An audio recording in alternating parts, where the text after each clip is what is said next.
Hello दोस्तों, आपका अपने चैनल रवानी क्लासेस में स्वागत है। आज से हम स्टार्ट करने जा रहे हैं मैथ्स, जिसमें हम सबसे पहले टॉपिक पढ़ेंगे चक्रवर्ती ब्याज।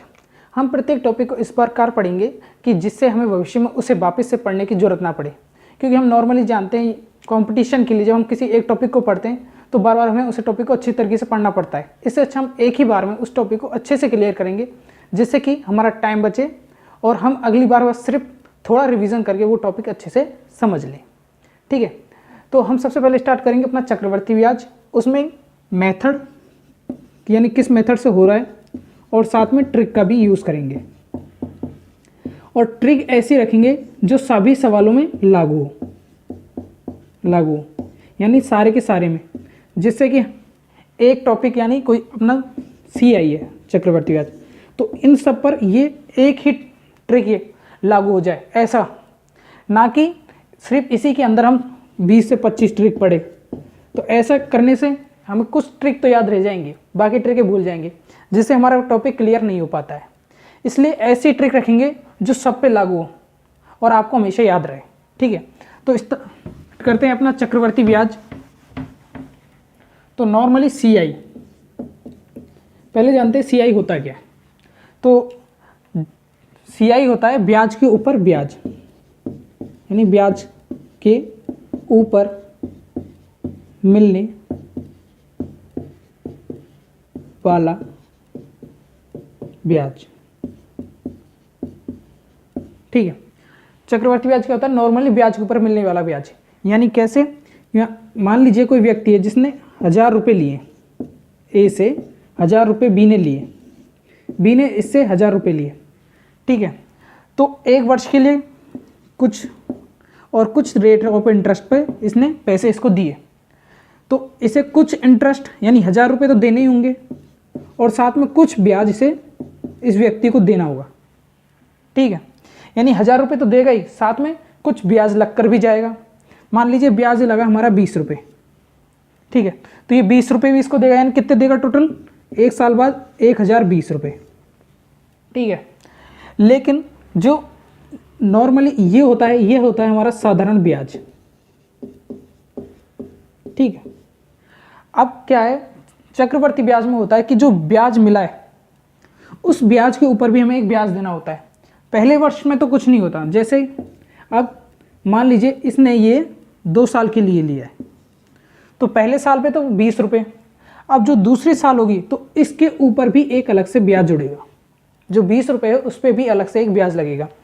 यानी 1000 रुपये ये देने, साथ में पहले वर्ष का 20 रुपये, फिर दोबारा से गणना करेंगे इसके ऊपर और साथ में इसके ऊपर भी एक गणना की जाएगी। तो जो मिला के आएगा वो होता है हमारा चक्रवर्ती ब्याज।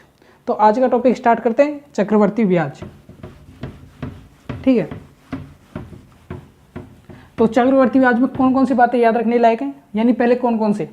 तो नॉर्मली हम यूज़ करते हैं P, R, T और A। ठीक है, P क्या होता है? P नॉर्मली होता है मूलधन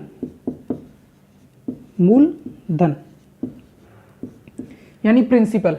अब मूलधन, मान लीजिए कोई व्यक्ति A है, इसने B को कुछ राशि उधार दी, 1000 रुपये इसने दिए, तो ये जो 1000 रुपये दे रहा है ये क्या हो गया? मूलधन।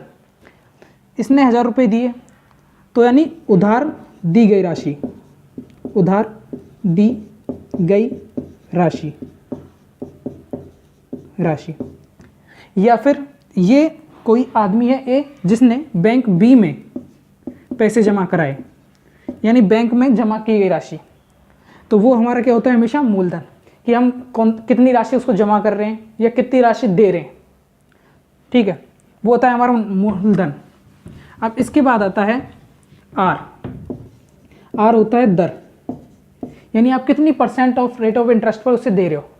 5% कि पहले वर्ष 5%, 2%, 20%। ठीक है, अगला आता है T, यानी समय, कितने वर्ष के लिए। अगला है A, मिश्र धन। अब मिश्र धन 2 तरीके से कैलकुलेट किया जाता है, पहला साधारण ब्याज और दूसरा चक्रवर्ती ब्याज। पहला क्या है? साधारण ब्याज और चक्रवर्ती ब्याज, यानी सिंपल इंटरेस्ट और कंपाउंड इंटरेस्ट। अब सिंपल इंटरेस्ट का मतलब होता है प्रत्येक साल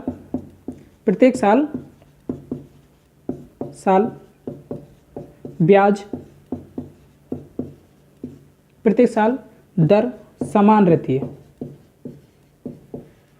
ठीक है, यानी दर तो समान रहती है इसमें। और जो चक्रवर्ती ब्याज है, प्रत्येक साल ब्याज पर भी ब्याज मिलता है,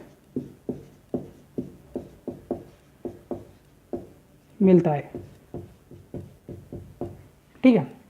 यहां पर आएगा ब्याज समान रहता है, यानी जितने एक वर्ष में जितना ब्याज देगा अगले वर्ष भी उतना ही ब्याज देगा राशि पर।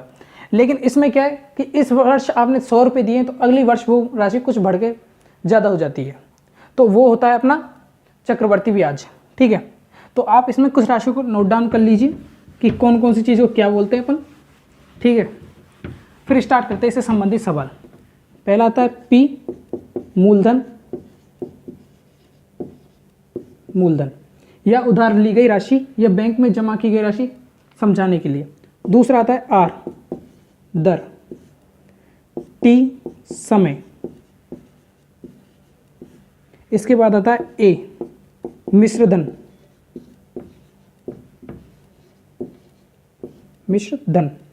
ये दो तरीके से कैलकुलेट होता है, जहां पर पी एस आई पहला और दूसरा होता है पी प्लस सी आई।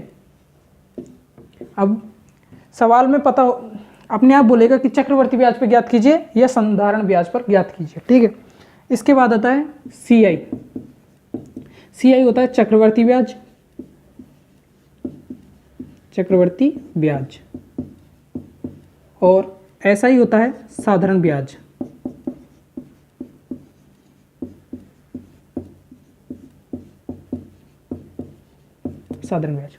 अगर आप भी आप कुछ समझ में ना हो, अगर अभी भी आपको इसमें कुछ समझ में नहीं आया हो तो आप कमेंट बॉक्स में कमेंट कर दीजिएगा, अगली वीडियो में आपको अच्छे से समझा दिया जाएगा वो टॉपिक, ठीक है। तो मूलधन क्या होता है, किसी को हमने कितनी राशि दी है या दे रहे हैं या उधार ली गई है हमारे द्वारा, या बैंक में हम कितने रुपए जमा करा रहे हैं, ये सारा क्या होता है हमारा मूलधन। हम कितने रेट ऑफ इंटरेस्ट पे उसको दे रहे हैं सामने वाले को, या उससे कितने इंटरेस्ट पर ले रहे हैं। समय, कितने वर्ष के लिए आपने उससे ली है राशि। मिश्रधन, कि जो मैंने मान लीजिए किसी व्यक्ति से 1000 रुपये लिए हैं 1 साल के लिए और उस पर 20 रुपये मेरे ब्याज लग गया, तो ये टोटल अमाउंट में जो उसको दूंगा ये होता है मेरा मिश्रधन।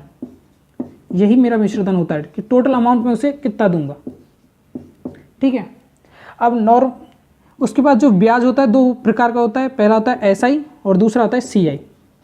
कि हम अगर रेट ऑफ इंटरेस्ट समान है, यानी ब्याज प्रत्येक वर्ष समान है तो एसआई, और प्रत्येक वर्ष ब्याज समान नहीं है तो सीआई, ठीक है। तो आप एक बार इसको नोट डाउन कर लीजिए।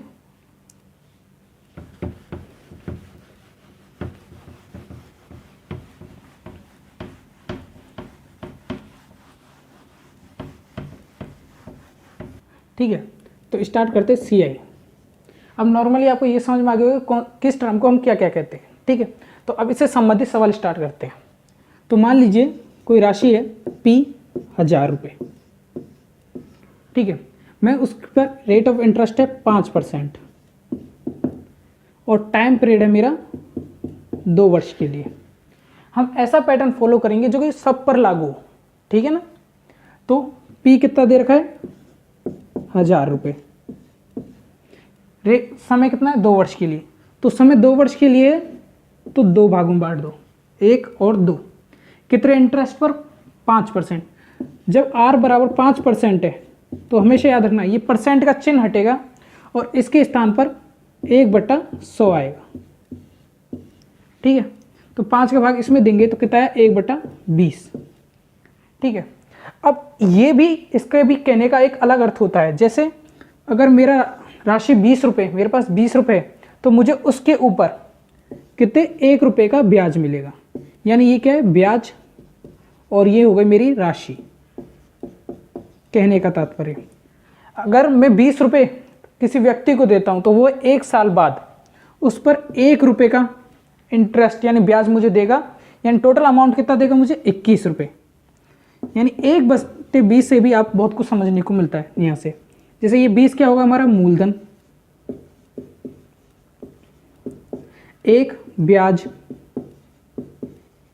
और दोनों को मिला दे तो मिश्रधन। ठीक है, यानी अगर मैं किसी को 20 रुपये दे रहा हूं तो 1 साल बाद वो मुझे उस पर 1 रुपये का तो ब्याज देगा। ठीक है, और टोटल मिलाकर कितने अमाउंट देगा, 21 रुपये आपसे मेरे को अमाउंट मिलेगा टोटल। ठीक है, तो वापिस आते हैं अपने सवाल के अंदर। तो यहां से दर कितनी आई, 1/20। ठीक है, तो प्रत्येक साल दर 1/20, 1/20। ठीक है, अब जो 20 है ऊपर वाली से करते हैं हम गुणा मूलधन से, 1/20 को इससे तो कटा, 2 से भाग दिया तो 50। यानी पहले वर्ष का साधारण ब्याज आएगा हमारे पास 50 रुपये और दूसरे वर्ष का भी 50 वर्ष। जो इधर राशि हमारे पास आएगी वो होती है SI। ठीक है, अब इसके बाद पहले वर्ष चक्रवर्ती ब्याज और साधारण ब्याज समान होता है, क्योंकि जब पहले वर्ष हमने किसी से व्यक्ति से राशि ली है, मान लीजिए मैंने किसी व्यक्ति से 100 रुपये लिए, तो पहले वर्ष मुझे सिर्फ एक ही ब्याज देना होता है, क्योंकि शुरू में इंटरेस्ट उस पर लगा नहीं होता। अब ब्याज तो मैं एक बार दूंगा पहली बार, जब मैं दोबारा ब्याज दूंगा तो उस पर पहले वाले पे भी ब्याज लगता है, तो यहाँ पर पहले वाले पर कोई ब्याज नहीं लगेगा, यानी यहाँ क्या है 0। लेकिन जब मैं इस पर ब्याज दूंगा तो पहले वर्ष का ये तो हो ही चुका 50 रुपये, अब मैं पुराने ब्याज पर भी ब्याज दूंगा, यानी 50 पर भी अलग से ब्याज दूंगा, तो 50 1/20। ठीक है, तो 0 से 0 काटा, 2 का भाग 5 में दिया तो 2.5। ठीक है, अब जो राशि यहां से आई है ये वाली, इसको बोलते हैं CI और SI का अंतर। ठीक है, तो क्या राशि कितनी दे रखी है, 1000 रुपये। रेट ऑफ इंटरेस्ट है 5%, 2 साल के लिए दिया है अमाउंट। ठीक है, तो P मेरा कितना दिया है 1000 रुपये, कितने वर्ष में, 2 वर्ष, तो ये इसको कितने भागों में बांटूंगा, 2 भागों में। रेट ऑफ इंटरेस्ट है 5%, तो 5 को किया तो मैंने 1/20 सॉल्व, तो पहले वर्ष भी 1/20 थी, दूसरे वर्ष भी 1/20। ठीक है, अब जब मैंने इसका साधारण ब्याज निकाला तो पहले वर्ष कितना कहता है 50 और दूसरे वर्ष का भी 50। अगर आपको नॉर्मली भी देखना है फॉर्मूले से, तो पहले वर्ष का साधारण ब्याज PRT/100। ठीक है, तो P की वैल्यू है 1000, R की वैल्यू है 5 इंटू T की वैल्यू 2 टाइम्स, सही है, बट्टे में 100। जब मैं 100 का भाग दिया तो ये गया 10, कितना आया 100, यानी 2 वर्ष का कितना आया मेरे पास साधारण ब्याज 100 रुपये। अब ध्यान से देखिए, पहले वर्ष का साधारण ब्याज कितना है 50 और दूसरे वर्ष का भी साधारण ब्याज कितना है 50। ठीक है, लेकिन जब मैं दोनों वर्षों का टोटल करूँ कितना आएगा 100, जो मेरे पास फॉर्मूले से भी 100 आ रहा है। ठीक है, उसके बाद जो ये वाली राशि आती है यहाँ पर, वो होती है हमारी CI माइनस SI, यानी चक्रवर्ती ब्याज और साधारण ब्याज का अंतर। अगर मैं इन दोनों राशियों को जोड़ दूँ, ऐड कर दूँ, यानी CI plus CI minus SI, तो यहाँ से मेरे पास क्या आएगा टोटल CI, क्योंकि ये दोनों तो कट जाएंगे तो बचा क्या सिर्फ CI, यानी ये राशि सिर्फ मुझे इसमें जोड़नी है, तो कितना आ जाएगा 102.5, जो मेरे पास क्या आएगा CI। ठीक है, तो इस बार इसको आप नोट डाउन कर लीजिए, नहीं तो इसको पैटर्न से एक बार वापस से करते हैं क्लियर।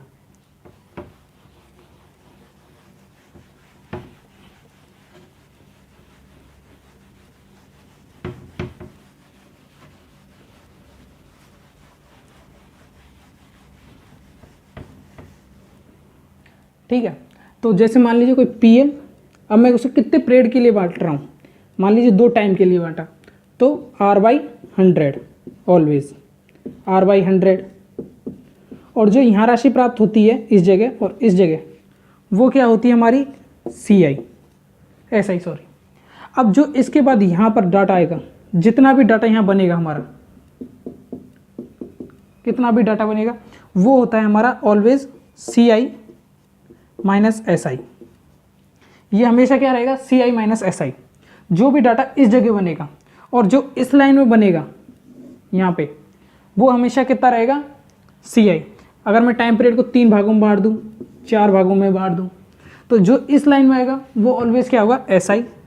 ठीक है, और जो इसके नीचे आएगी यानी यहाँ पर जितना भी डाटा वो आएगा हमारा SI माइनस CI। ठीक है, और जब दोनों को जोड़ देते हैं हम तो क्या मिलता है हमारे पास, SI। ठीक है, तो इसे एक बार नोट डाउन कर लीजिए।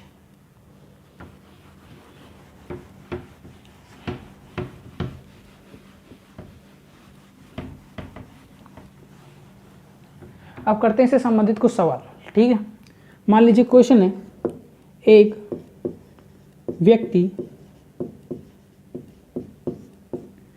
3000 रुपये की राशि 5% दर से वार्षिक चक्रवर्ती ब्याज दर पर 2 वर्ष के लिए देता है।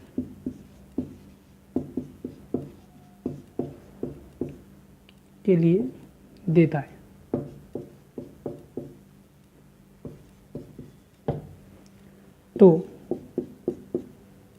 चक्रवर्ती ब्याज क्या होगा?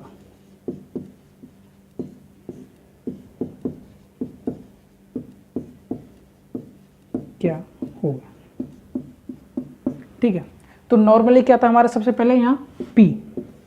ठीक है, तो यहाँ P कितना है, एक व्यक्ति 3000 रुपये की राशि, कितने हजार रुपये की राशि, 3000, यानी P हमारा हो गया 3000।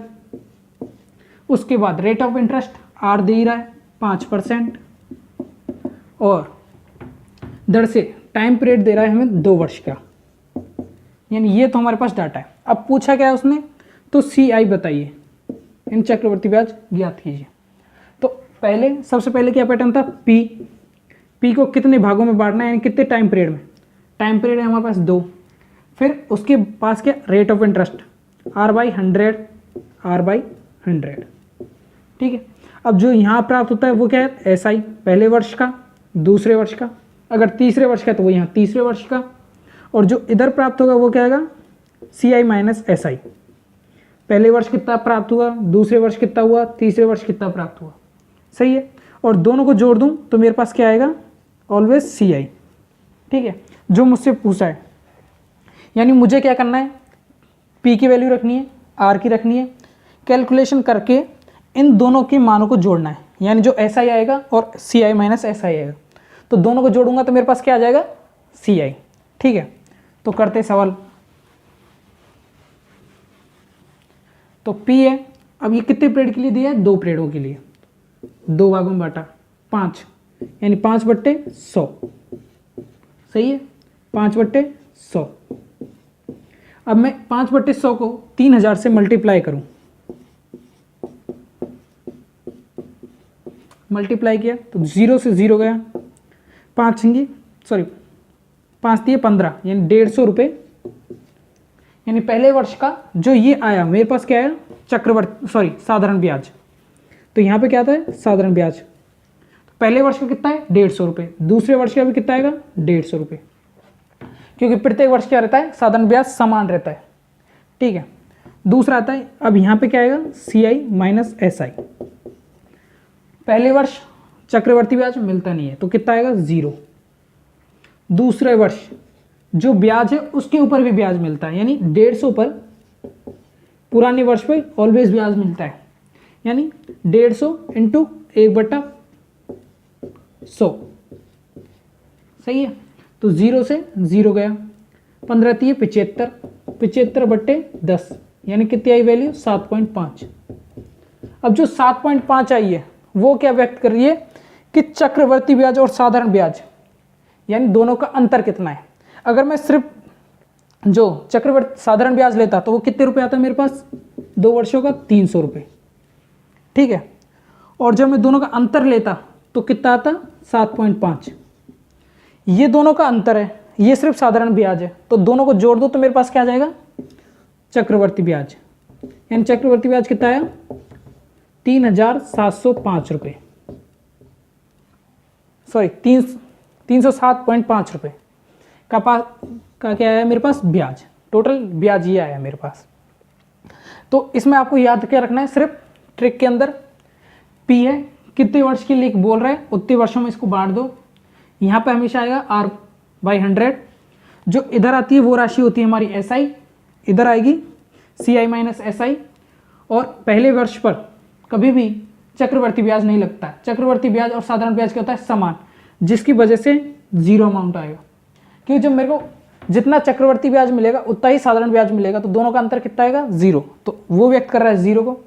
लेकिन जब मेरे पास साधारण ब्याज मिला दूसरे वर्ष तो 150 रुपये मिला, लेकिन जो चक्रवर्ती ब्याज होगा वो कुछ ना कुछ आएगा, क्योंकि पहले वर्ष पे भी कोई अमाउंट आया होगा। तो ये ब्याज के ऊपर ब्याज मिलता है, वो होता है हमारा चक्रवर्ती ब्याज। तो उसका अंतर ज्ञात करने के लिए मैंने इस पे ब्याज निकाला, तो कितना है 7.5। तो वो क्या है, इसके अंतर को व्यक्त करता है। अगर मैं इन दोनों राशियों को जोड़ देता हूँ तो वो क्या प्राप्त होता है मेरे पास, CI। ठीक है, तो एक बार इसे नोट डाउन कर लीजिए।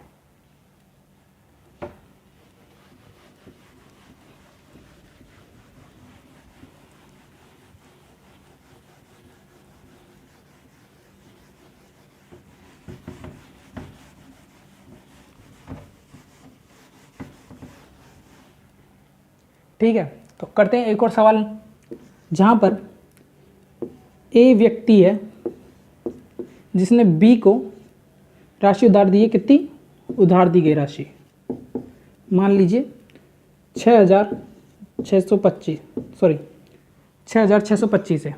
ठीक है, ये हमारी राशि है जो A ने इसको दी है। कितने वर्ष के लिए, टाइम पीरियड है 2 वर्ष के लिए, और रेट ऑफ इंटरेस्ट है वो है हमारी कितनी, 4%।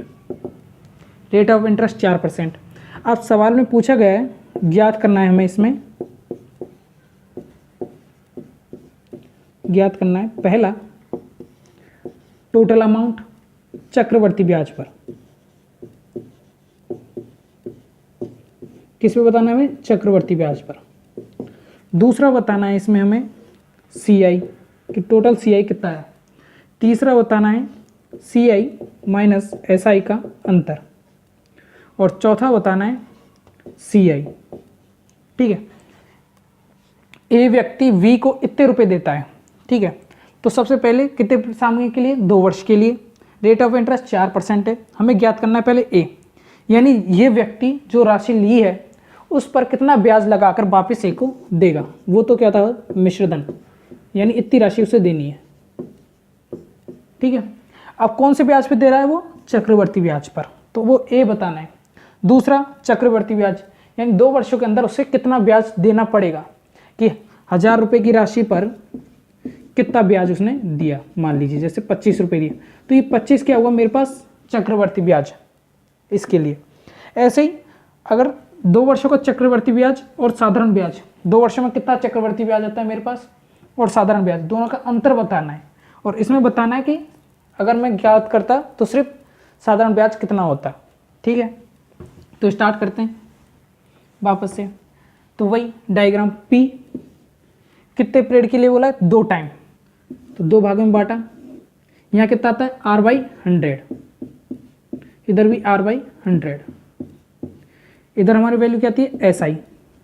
ठीक है, यानी कोई राशि होगी पहले वर्ष का अमाउंट, साथ में दूसरे वर्ष का अमाउंट, और जो इधर आएगा वो क्या आएगा, CI माइनस SI। पहले वर्ष और दूसरे वर्ष का साधारण ब्याज कितना होता है, हमेशा 0, तो ये ज्ञात करने की ज़रूरत नहीं है, और ये वैल्यू हम निकाल लेंगे। ठीक है, तो अब P कितना दे रखा है, पहले P दे रखा है 6,625, सही है। R दे रखी है 4%, तो ये 4 कितना, 4। ठीक है, तो 4/100 को गुणा किया 6,625 से। ठीक है, तो 4 पंजे 20, 20 की 2, 8 और 2 10, 10 की 1, 6 चौक 24, 25, 25 की 2, 6 चौक 24, 25, 26/100, तो कितना है यहाँ से 265। यानी पहले वर्ष का साधारण ब्याज कितना होगा 265, तो दूसरे वर्ष का भी 265 ही होगा, क्योंकि रेट ऑफ इंटरेस्ट वही है। यानी यहाँ पे कितना है रेट 4% ही है, इसलिए वापस से 265 ही आएगा। अब जो चक्रवर्ती ब्याज है और साधारण ब्याज पहले वर्ष तो समान रहते हैं, यानी अंतर 0 आएगा, लेकिन जो दूसरे वर्ष है वो दोनों अलग अलग आएंगे, क्योंकि उससे पहले वर्ष तो साधारण ब्याज तो उतना ही देना है, दूसरे वर्ष भी साधारण ब्याज के हिसाब से दर तो वही रहेगी, लेकिन चक्रवर्ती ब्याज क्यों बढ़ जाएगा, क्योंकि उसे ब्याज के ऊपर भी एक और ब्याज देना है, तो वो होता है हमारा चक्रवर्ती ब्याज, यानी ये वाले अमाउंट पर निकालनी वैल्यू, क्योंकि पहले वर्ष पर ही तो देगा। तो 265 पर कितने पे 4 सही 2/100 सही है, तो गुणा किया 20, 20 की 2, 6 चौक 24, 26, 26 की 2, 8 और 2 10/100, यानी कितना देना है 10.6 का वो क्या देगा इस पर, सॉरी चक्रवर्ती ब्याज और साधारण ब्याज का हमारा अंतर होगा। अब सवाल में क्या क्या पूछा है वो देखते हैं। सबसे पहले पूछा है ए, ठीक है, तो ए तो सबसे एंड में निकालेंगे। सबसे पहले बता सकते हैं हम क्या SI, पहले वर्ष का, और ये क्या है हमारे दूसरे वर्ष का। पहले वर्ष कितना है 265, दूसरे वर्ष क्या है 265, दोनों को जोड़ देंगे तो हमारे 2 वर्ष का आ जाएगा, यानी 2 से गुणा किया नॉर्मली, 5 दूनी 10, हासिल लगी 1, 12 और 1 13, 13 का 1, 4 और 1 5, ठीक है, तो कितना है हमारे 2 वर्षों का 530 रुपये, सही है। चक्रवर्ती ब्याज और साधारण ब्याज का अंतर, पहले वर्ष का तो कुछ है ही नहीं, दूसरे वर्ष का आया कितना है 10.6, यानी कितना है 10.6। अगर मैं दोनों को जोड़ दूं इसको और इसको तो क्या आ जाएगा SI, तो 540.6, ये क्या है मेरे पास चक्रवर्ती ब्याज, ये मेरे पास चक्रवर्ती ब्याज है, राशि मुझे इतनी है, तो दोनों को जोड़ के बताऊंगा तो क्या आएगा मेरे पास मिश्रधन, तो मिश्रधन भी देख लेते हैं, A बराबर P प्लस CI, राशि कितनी है 6625 जो मुझे मिली थी। अब इस पर मुझे कितना ब्याज देना पड़ा 540.6, तो कितना 5 6 11 हासिल 1 7.6, यानी टोटल राशि मुझे कितनी लौटानी है उस व्यक्ति को वापस 7165.6 रुपये, इतनी राशि मुझे उसे वापस देनी है। तो एक बार वापस इस सवाल को देखते हैं। कोई व्यक्ति A है जिसने B को कितनी राशि उधार दी है 6625 रुपये, कितने समय के लिए 2 वर्ष के लिए, रेट ऑफ इंटरेस्ट कितना है 4%, ठीक है। तो अब वो पूछ रहा है कि मुझे कितना ब्याज टोटल वापस मिलेगा, यानी एक कितना मिलेगा चक्रवर्ती ब्याज के आधार पर, यानी पहले वर्ष तो आपको कोई ब्याज एक ही ब्याज देना है, लेकिन अब दूसरी वर्ष होगी तो आपको एक ब्याज तो वो देना ही है, साथ में जो पिछले वर्ष का ब्याज है उसके ऊपर भी एक ब्याज लगा के मुझे वापस देना है, तो वो होता है अपना चक्रवर्ती ब्याज। फिर पूछा है दूसरा कि कितना टोटल अमाउंट आपने चक्रवर्ती ब्याज हो गया मेरा 2 साल का, कि सिर्फ इतना मेरा ब्याज ही ब्याज है। तीसरा पूछ रहा है चक्रवर्ती ब्याज और साधारण ब्याज, अगर मैं नॉर्मली ब्याज देता तो कितना होता और मैं ब्याज के ऊपर ब्याज दूं तो मुझे कितना अंतर मिलेगा, तो टोटल कितने रुपए का अंतर होता है 10.6 रुपये का। चौथा पूछा है कि नॉर्मली ब्याज कितना होता है, नॉर्मली ब्याज कितना होता है 530 रुपये, ठीक है, तो एक बार इसे नोट डाउन कर लीजिए।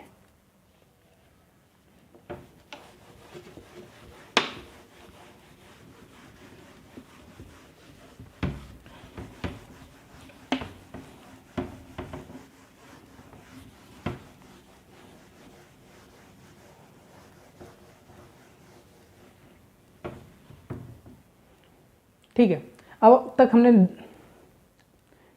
अब तक हमने नॉर्मली 2 वर्षों के लिए देखा है, अब 3 वर्ष के लिए देखते हैं। ठीक है, मान लीजिए कोई राशि है मेरे पास 443 रुपये की, ठीक है, जहाँ पर रेट ऑफ इंटरेस्ट है 33.1/3% और टी है 3 वर्ष के लिए। अब मुझे वही चीज़ें बतानी है वापस से, यानी ज्ञात क्या करना है, फाइंड करना है। पहला ए, दूसरा CI, तीसरा SI और चौथा CI माइनस SI। वो ये तीनों चीज़ देंगे ऑलवेज, हमारे जो गवर्नमेंट एग्जाम होते हैं उनमें ये 4 ही चीज़ पूछता है। ए कितना होगा, CI, SI, या दोनों का अंतर नॉर्मली। ठीक है, तो अपने पास पी कितने भागों में पूछा है, 3, यानी 3 वर्ष कितने भागों में बांट देंगे, 3, 1 2 और ये 3। इंटरेस्ट कितना है, 33/3%। तो भिन्न में तो इसको सरल करते हैं एक बार, तो कितना जाएगा 33/99 + 1/33, तो 100/33 सही है, सॉरी 3।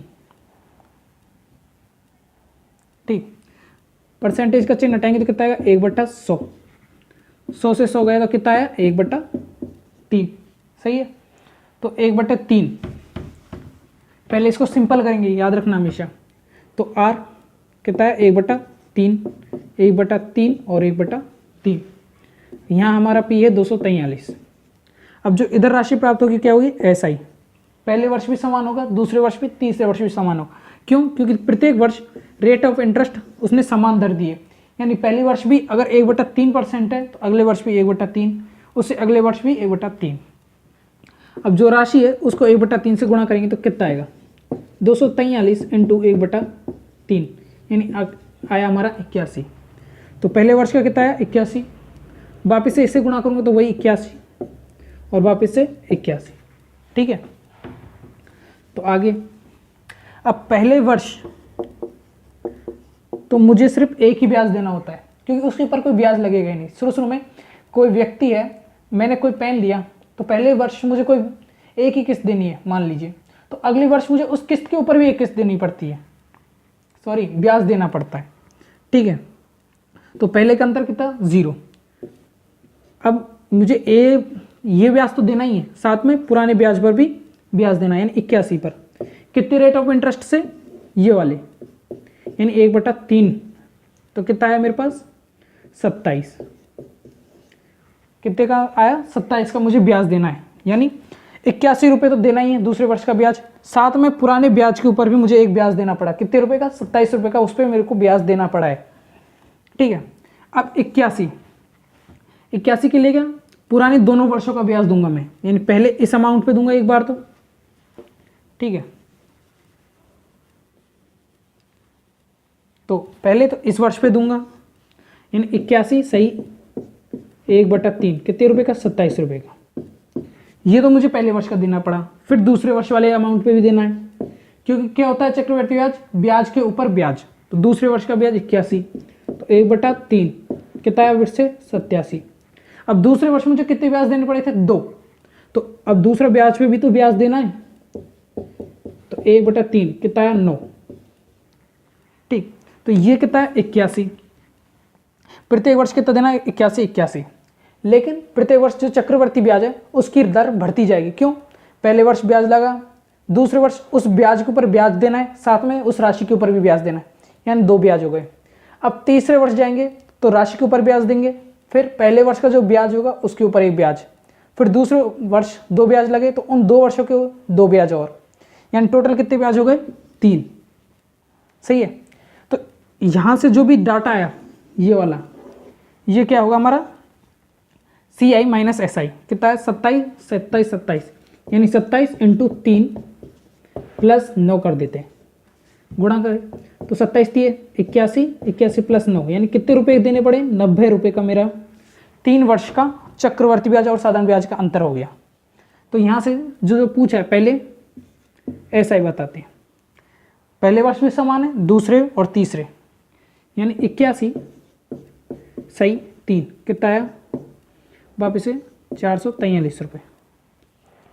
कितने रुपए वापस आ गया, पूछा है CI - SI कितना है 90, CI - SI 90 रुपये का। उसके बाद है पूछा है हमारे पास CI, तो इन दोनों राशियों को जोड़ दो तो CI आ जाएगा, तो 3 13 हासिल के 1 3, यानी 333 रुपये। और A क्या हो जाएगा P + SI सॉरी CI, तो P है 243 + 333, दोनों को जोड़ा तो आया 5 7 और 6, यानी इतने रुपए का उसे ब्याज देना पड़ा, ब्याज के साथ इतनी राशि उसे लौटानी पड़ी। ठीक है, तो इस सवाल को एक बार वापस से देखते हैं। यानी पहले क्या दिया है P ₹243। कितनी rate of interest? 33/1/3%। Time period है 3 वर्ष के लिए। फाइंड करना है हमें ए, सी आई, एस आई और दोनों का अंतर। ठीक है, अब जो पी है उसे कितने भागों में बांटना है? 3 भागों में। क्यों? क्योंकि 3 भागों में 3 वर्ष के लिए देनी है हमें ब्याज, 3 वर्ष का ब्याज देना। तो पहले कितने ब्याज दर पर? 8 सही 33 सही 1/3। तो इसको सिंपल करेंगे तो यानी 33 1, तो इन दोनों को गुणा होता है तो 99 + 1/3 कितना है? 100/3। ये तो इसको सॉल्व किया। अब जो परसेंटेज का चिन्ह है तो परसेंटेज में हटाएंगे कितना आएगा? 1/100। तो 1/100 से 100 गया तो कितना है? 1/3। सही है। तो प्रत्येक वर्ष रेट ऑफ इंटरेस्ट यही है हमारी, यानी 1/3, 1/3 और 1/3। उसके बाद ये वाली राशि क्या होती है? इससे गुणा। ठीक है ना, P × R, ये तो होता है साधारण ब्याज इंटू समय। समय 1 है इसलिए कोई फर्क पड़ेगा नहीं। R कितनी है? 1/3 और P ये आ गया हमारा 243। सही है। तो दोनों गुणा किया कितना है? 81। प्रत्येक वर्ष कितना? 81 रुपये मुझे देना पड़ा। अब जो पहले वर्ष चक्रवर्ती ब्याज और साधारण ब्याज का अंतर, यानी जितना पहले वर्ष तो मुझे एक ही ब्याज देना होता है, तो वो अंतर कितना आएगा? 0, क्योंकि बराबर होगा। दूसरा P क्या है? जो चक्रवर्ती राशि है उस पर तो ब्याज देना ही पड़ा, साथ में मुझे पिछले वर्ष का भी, पिछले वर्ष वाले नहीं, इस 81 रुपये पर भी एक और ब्याज देना पड़ा। वो कितने रुपये का देना पड़ा? 27 रुपये का, क्योंकि पिछले वर्ष का ये है तो उस पर कितना ब्याज दिया मैंने? 27 रुपये का। ठीक है, अब वापिस से तीसरे वर्ष के लिए जाते हैं तो एक ब्याज तो वही देना पड़ेगा जो राशि का है, वो दे दिया। उसके बाद जो पुराने ब्याज हैं उन पर भी हमें ब्याज देना पड़ा, यानी पहले वर्ष के ब्याज पे ये ब्याज दिया, दूसरे वर्ष के इस 81 रुपये वाले ब्याज पर ये वाला ब्याज, और 27 रुपये के ब्याज पर भी एक ये ब्याज। अब जब ये सारा जो अमाउंट टोटल होते आता है वो क्या होता है? हमारा अंतर CI - SI कितने का है? 90 रुपये का। अब सवाल में क्या क्या पूछा है? A, CI, SI, CI - SI। ठीक है, तो सबसे पहले हमने SI निकाला। क्यों? क्योंकि नॉर्मली अकाउंट गुणा करने पे मिल रहा है, तो तीनों को गुणा किया कितना है? 243। ठीक है, दूसरा पूछा CI कितना है? 333। दोनों का अंतर कितना है? 90 रुपये, और अमाउंट जोड़ा तो कितना है? 576 रुपये। ठीक है, तो एक बार इसे आप नोट डाउन कर लीजिए।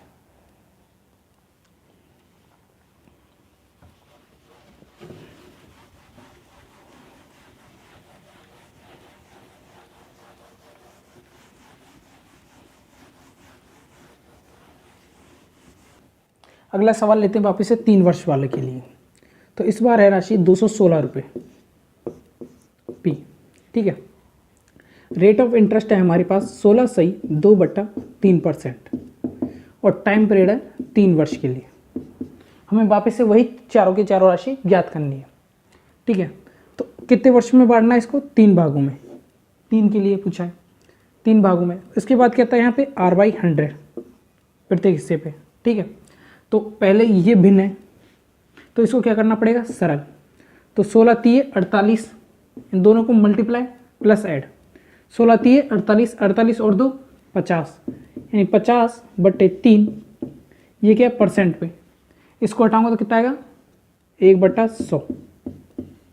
सही है, इसे काटा कितना आया? 1/6, यानी रेट ऑफ इंटरेस्ट कितनी है मेरी? 1/6। तो कितना आया? 1/6, 1/6 और 1/6। सही है। अब जो राशि यहाँ आएगी वो क्या आएगी? SI। तो SI पहले के लिए कितना आएगा? 6 से मल्टीप्लाई करूँगा 1/6 से तो कितना आएगा? 36। ऐसे इसके करूँगा तो 36।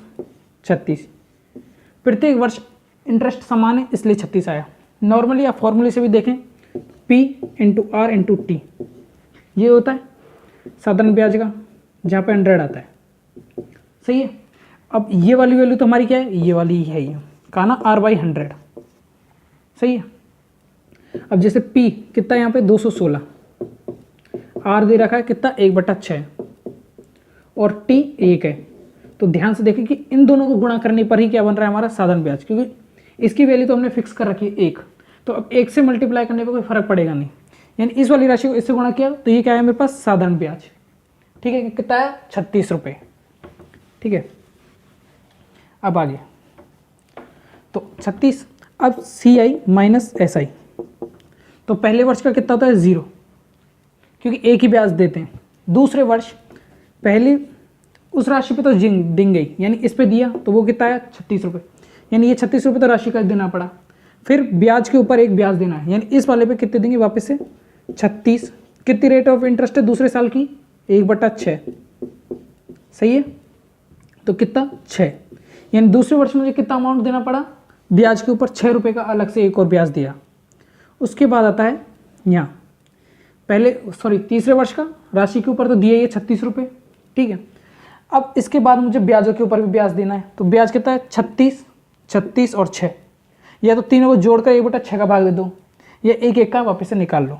तो 36 पे देंगे पहले, तो 1/6 कितना आया 6 रुपये का।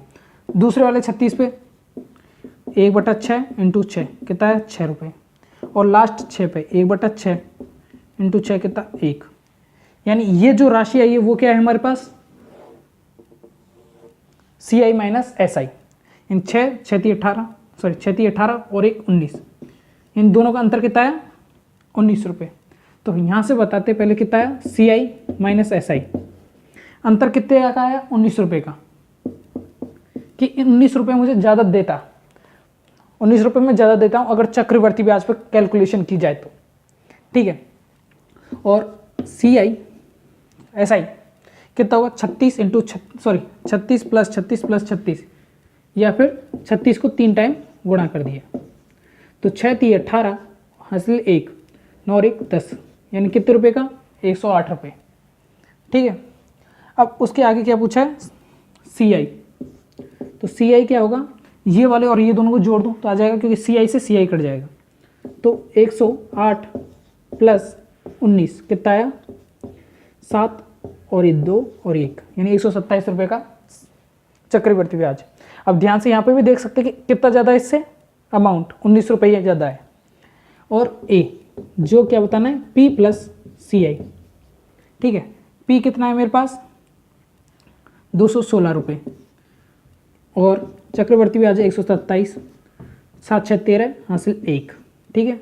4 और 3 43, यानी कितने रुपए का हो गया 343 रुपये मुझे उसे वापस देने, ठीक है। तो आपको 3 साल वालों का समझ में आ गया होगा, 2 साल का भी समझ में आ गया होगा। तो एक बार आप इसे नोट डाउन कर लीजिए।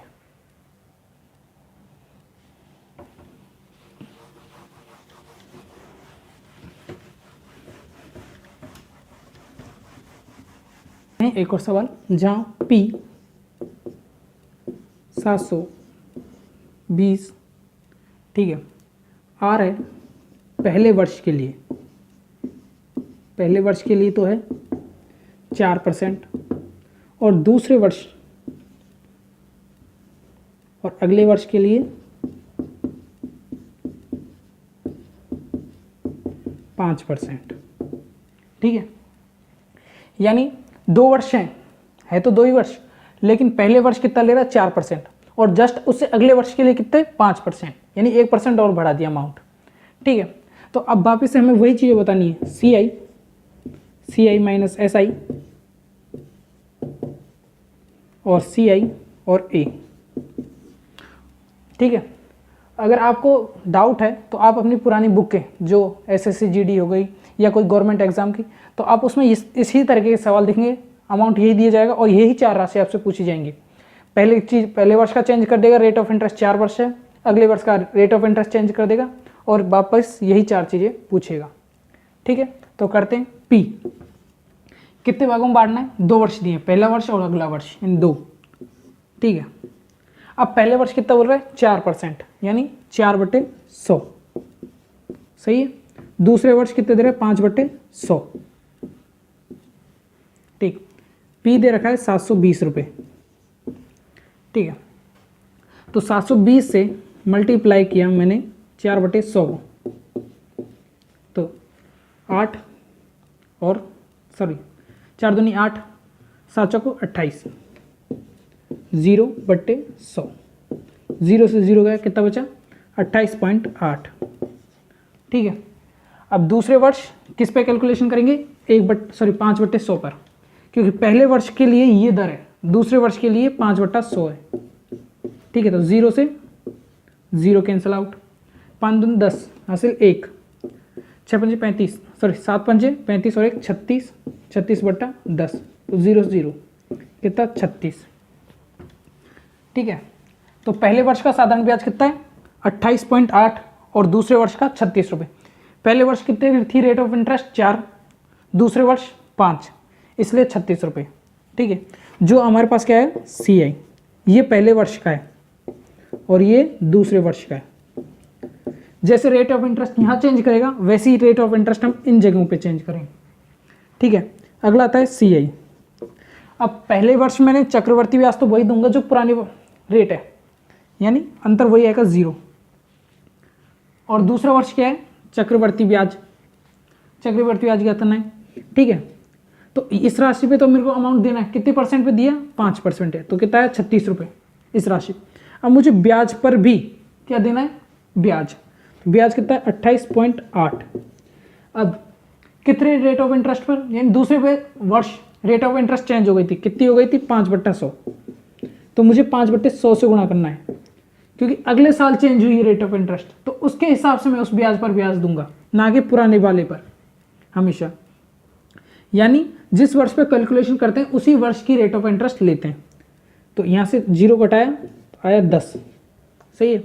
तो 5 से 5 काटा 2, कितना है 1, 4, 4/100 तो 1.44। ठीक है, तो अंतर कितना है यहाँ पे CI और माइनस SI का 1.44 का। ठीक है, पहली वैल्यू मिल गई हमें, कितनी आई 1.44, सही है। दूसरा इन दोनों को जोड़ देंगे तो कितना जाएगा दोनों वर्षों का चक्रवर्ती ब्याज और साधारण ब्याज 8, तो 8 का 8 14 हासिल की 1 6, यानी कितना 64.8, सही है। अब ये SI है, ये CI माइनस SI है, तो दोनों को जोड़ देंगे तो क्या जाएगा CI, तो CI कितना है 64.8 और 1.44, 4 12 हासिल की 1, 5 और 1 6 और 6, यानी 66.24। और एक याद करना है तो जो राशि है वो साथ में ये वाला अमाउंट ऐड कर देंगे, तो कितना है 720 रुपये। तो 0.00 2 4 0.6 8 और 7 कितना आया 786.24। ठीक है, तो एक बार वापिस से इस सवाल को हम समझ लेते हैं। P दिया है हमें 720 रुपये, R है पहले वर्ष के लिए 4, दूसरे वर्ष के लिए 5%। ठीक है, जहाँ P उसने बोला है 720 रुपये, रेट ऑफ इंटरेस्ट पहले वर्ष के लिए 4/100 तो 4/100 लिया, दूसरे वर्ष के लिए 5/100 का तो 5/100। अब पहले वर्ष हमने जब कैलकुलेशन की तो कितना ब्याज देना पड़ा 28.8 अगर साधारण ब्याज होता तो। ठीक है, वहीं पर दूसरे वर्ष का साधारण ब्याज कितना हो गया 36, क्योंकि रेट ऑफ इंटरेस्ट बढ़ गई, पहले 4 थी अब 5 हो गई है, जिसके कारण ब्याज बढ़ गया। ठीक है, अब जो पहली वर्ष आता है वो चक्रवर्ती ब्याज और साधारण ब्याज का अंतर हमेशा 0 आता है। अब दूसरे वर्ष मुझे जो है 720 रुपये, उस पर कितने इंटरेस्ट से देना है ब्याज 5%, 5% से दिया तो कितना है 36। अब 36 रुपये कितने इंटरेस्ट में दे रहा हूँ दूसरे वर्ष में 5%, तो पुराने ब्याज पर भी मुझे कितना इंटरेस्ट देना पड़ेगा 5% के हिसाब से। तो 28.8 का 5% निकाला तो कितना है 1.44। तो जो दोनों का क्या है अंतर CI minus CI, sorry SI minus CI का अंतर कितना है ये, तो यहाँ पर CI निकाला फिर SI और बाकी के डिटेल्स। ठीक है,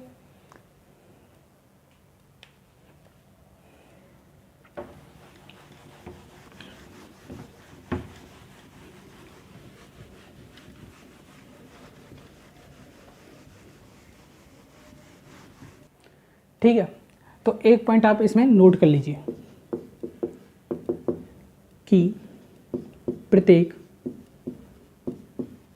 पहले वर्ष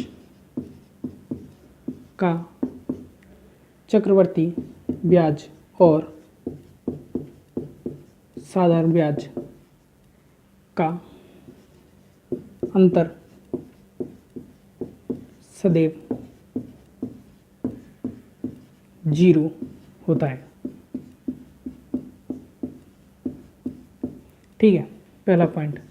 इसमें दूसरा पॉइंट है CI में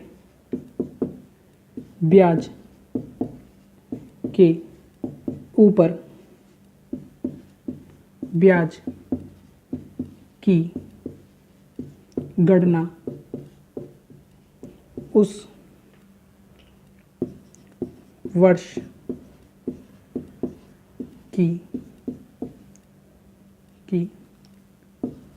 दर पर ही की जाती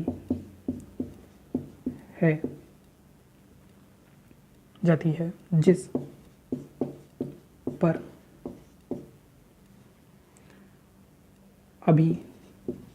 अब गणना हो रही है। ठीक है, यानी पहला क्या कहना चाहता है, प्रत्येक पहले वर्ष का चक्रवृद्धि ब्याज और साधारण ब्याज का अंतर 0 होगा। दूसरा, जो CI के अंदर जो ब्याज के ऊपर हम ब्याज की गणना करते हैं तो वो वर्ष की दर पर किस दर पर गणना करेंगे, जो दूसरे वर्ष यानी दूसरे वर्ष जो दर होगी उसी दर पर हम पुराने ब्याज पर भी गणना करेंगे, जैसे कि जस्ट हमने इससे पहले वाले सवाल में देखा था। तो एक बार इसको नोट डाउन कर लीजिए। ठीक है,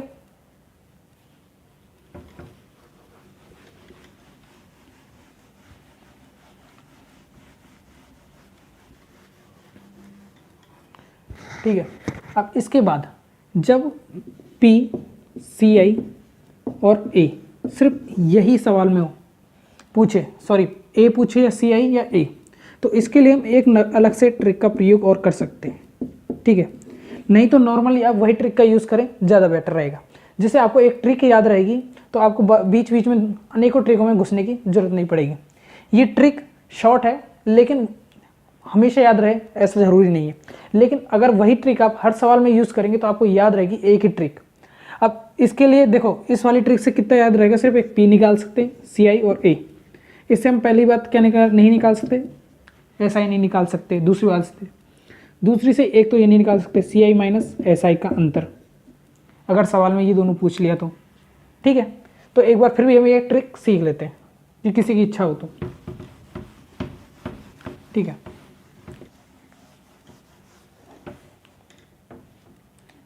ठीक है, तो सवाल स्टार्ट करते हैं। जहाँ हमारा P है 1280, R है 5% और T है। ठीक है, अगला सवाल है P बराबर 180, R है 5% और T है 2y। जहाँ P, अब इसमें क्या करना है, जो रेट ऑफ इंटरेस्ट है R उसको बांटेंगे, यानी 5%, तो इसको कितना बोला 5/100 यानी 1/20। अब मैंने आपको शुरू में बताया था जो 20 होता है वो हमारा क्या है, मूलधन नीचे वाला, और ये होता है हमारा ब्याज 1 रुपये। अब ये मूलधन है और ये ब्याज, दोनों को जोड़ूंगा तो क्या प्राप्त होगा, मिश्र धन, यानी मिश्र धन, यानी टोटल मुझे कितना रुपया मिला या दिया, मैंने उसे देना पड़ा। अगर आपको लग रहा है कि ये गलत है डाटा, तो इसी के आधार पर एक बार कैलकुलेशन करके देखते हैं कितना आता है। जहाँ मेरे पास P कितना है 20 रुपये मेरा, SI कितना है 1, सही है, और टाइम पीरियड कितना है 1। ठीक है, तो यहाँ से मैं रेट ऑफ इंटरेस्ट, तो R क्या आएगा मेरा PT/100 इंटू SI, सही है। P की वैल्यू है 20 इंटू R मुझे पता नहीं है, और T है 1/100 और इसकी वैल्यू है 1, तो यहाँ से काटा कितनी बार गया 5, तो R कितना है मेरे पास यहाँ से 5%। तो आप देख सकते हैं कि यही डाटा मुझे यहाँ दिया है, यानी अगर 20 रुपये होंगे तो मुझे ब्याज कितना मिलेगा 1 रुपये का।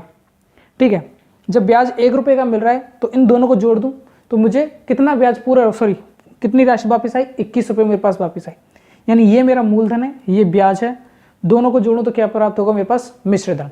ठीक है, अब जो ट्रिक की बात कर रहे थे जिससे हम सिर्फ क्या याद कर सकते हैं, P, CI या A सवाल में पूछे तो। ठीक है, तो स्टार्ट करते हैं, P और A। अगर मेरे पास 20 रुपये तो मुझे टोटल अमाउंट कितना मिलेगा 21 रुपये पहले वर्ष, तो दूसरे वर्ष में 20 है तो अगले बार 21। अब इन दोनों को क्या करते हैं, मल्टीप्लाई, यहाँ से मल्टीप्लाई कितना है 400 और इधर से 441। ठीक है, जो ये इनका डिफरेंस होता है वो होता है हमारे पास ऑलवेज सी आई, यानी कितना है 41 रुपये। ठीक है, अब यहाँ हमारे पास ओरिजिनल मान है, ये जो हमने गणना की है ये एक क्या है, काल्पनिक। काल्पनिक है। काल्पनिक क्यों है? क्योंकि हमने माना कि हमारे पास 20 रुपये, 1 रुपये का ब्याज मिला तो 21 रुपये हो गया, फिर 20 रुपये, 1 रुपया मिला और कितना हो गया, 21 रुपये हो गया। ठीक है, तो अब ओरिजिनल मान कितना है ये। ठीक है, ये हमारे पास काल्पनिक मान कितना है 400, क्योंकि पी कितना है ओरिजिनल मान 1280। जो ओरिजिनल मान है उसी की वैल्यू उसके नीचे रखते हैं काल्पनिक हमेशा, यानी अगर ऊपर पी है तो नीचे भी काल्पनिक पी आएगा। ठीक है, अब मुझे मान लीजिए जिसकी ज्ञात करनी है सी आई, तो सी आई को गुणा किया 41 से, सही है। तो 4 का भाग इसमें दूंगा तो आया मेरे पास 3200, तो 0 से 0 कटा तो कितना है 300, सॉरी 32 इंटू 41/10, सही है। तो 32 इंटू 41 करेंगे तो 32, अगली बार 8 और 12, 2, 1, 3, 1, यानी कितना है 131/10, यानी 131.2। ये क्या आया मेरे पास सी आई। अब ये सी आई ओरिजिनल क्यों है? ये मान इसलिए ओरिजिनल है, ये मान क्या था अपना वास्तविक, ये था काल्पनिक और ये भी है काल्पनिक। ठीक है, तो अब ध्यान से आप देखें, अगर वास्तविक यहाँ काल्पनिक है इंटू काल्पनिक, तो जो ये तो कट जाएगा काल्पनिक से काल्पनिक, मान क्या आएगा वापस से वास्तविक, इसलिए ये वास्तविक वैल्यू आई है। यानी इस पर मुझे 2 वर्ष का ब्याज कितना मिलेगा 131.2 रुपये। अब ऐसे ही अगर मैं यहाँ पर सी आई ना ज्ञात करके ए ज्ञात करना चाहूँ, यानी ओरिजिनल अमाउंट मुझे कितना मिलेगा, तो यहाँ पर कितनी राशि हो जाएगी 441, क्योंकि कितना पे ज्ञात करनी है 441 पर। ठीक है, तो यहाँ पर वापस से 441 से गुणा करेंगे, तो 441 से गुणा किया, ठीक है, तो 128 कितना है 2, 10 हासिल की 1, 1, 4, यानी टोटल कितना अमाउंट आया मेरे पास 0/10, और इसमें 10 का भाग दिया, तो ये आया मेरे पास टोटल अमाउंट। ये है मेरी ए। ठीक है, तो एक बार वापस से इसको देख लेते हैं। पी है हमारे पास 1280, आर है 5% और टाइम पीरियड है 2 वर्ष का। ठीक है, तो जो है उसमें क्या करते हैं, आर 5% है, रेट ऑफ इंटरेस्ट में टोटा 1/20, जहाँ 20 मेरा मूलधन है और 1 ब्याज है। मैंने काल्पनिक माना कि अगर मेरे पास 20 रुपये होते तो मैं 1 रुपये का साधारण ब्याज दिया, जिस पर तो कितना रुपये हो जाता है मेरे पास 21 रुपये। ऐसे ही फिर से 20 तो 21। ठीक है, जब मैं इन दोनों को गुणा किया कितना है 400, इन दोनों को 441, दोनों का डिफरेंस लिया वो आता है सी आई। ठीक है, अब ये वास्तविक मान जो मेरे को दे रखे उसने 1280 है, उसके नीचे रखता हूँ मैं काल्पनिक मान वही वाली, यानी अगर पी दिए तो पी रखूँगा, आर दिया है ओरिजिनल मान तो आर ही काल्पनिक मान रखूँगा उसका। तो यहाँ 1280 के नीचे रखा 400, किसकी वैल्यू ज्ञात कर रहे हैं उसे मल्टीप्लाई। अगर मैं सी आई ज्ञात करूँगा तो सी आई, ए ज्ञात करूँगा ए, पी याद करूँगा तो पी की वैल्यू। ठीक है, यहाँ पर रखा, कैलकुलेशन करना आता है, ये कैलकुलेशन किया तो अंतर क्या है, सॉरी ये तो है हमारा सी आई, ये वाली वैल्यू तो। ठीक है, और ए हमारा है ये। ठीक है, तो आप इसका एक बार स्क्रीनशॉट ले लीजिए और आज की क्लास यहीं पे समाप्त होती है। आप कमेंट करके ज़रूर बताएं कैसी लगी आपको ये क्लास। अगर अच्छी लगी तो अच्छा लाइक करें। ठीक है।